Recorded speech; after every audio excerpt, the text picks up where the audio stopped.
বিসমিল্লাহির রহমানির রহিম। দেখেন একটা গাছে কত পেয়ারা, পেয়ারার চুদনের ডাল হেলে পড়ছে। এই দেখেন গাছের গুঁড়া, এই দেখেন গাছের গুঁড়িতে পেয়ারা, এই দেখেন ডাল হেলে গেছে। আর আপনারা অনেকে বলে থাকেন যে 12 মাস পেয়ারা কোথায় পাওয়া যায়, কিভাবে হয়।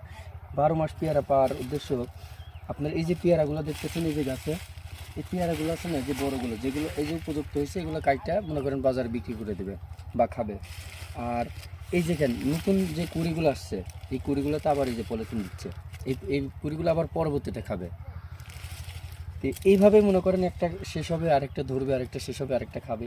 এইভাবে কিন্তু 12 মাস আপনার পেয়ারা পাওয়া যায়। আর পেয়ারার মিষ্টির ব্যাপারে কথা বলি। অনেকে বলেন যে একই গাছের পেয়ারা মিষ্টি কেন হয় না। আপনি দেখবেন যেটা সরাসরি রোদের পেয়ারা, এই পেয়ারা কিন্তু মিষ্টি হয়। আর একই গাছের পেয়ারা আপনি দেখবেন ছাওয়ায়, এই যে ছাওয়া, এই পেয়ারাগুলো কিন্তু মিষ্টি কম হবে।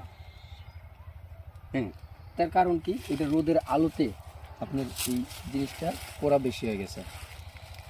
আর ওইটা কিন্তু রোদের কারণে পেয়ারা হয়ে গেছে।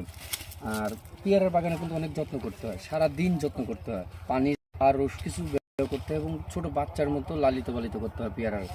তাছাড়া তো আপনি মনে করেন না যে ঘরে বসে থেকে এটা এত ফল পাবেন আর 12 মাস ফল পাবেন।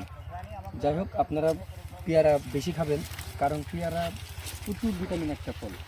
আর এই ফলের মধ্যে অনেক পরিমাণ ভিটামিন পাওয়া যায়। দেখুন কত সুন্দর একটা পেয়ারা, আর কি সবুজ।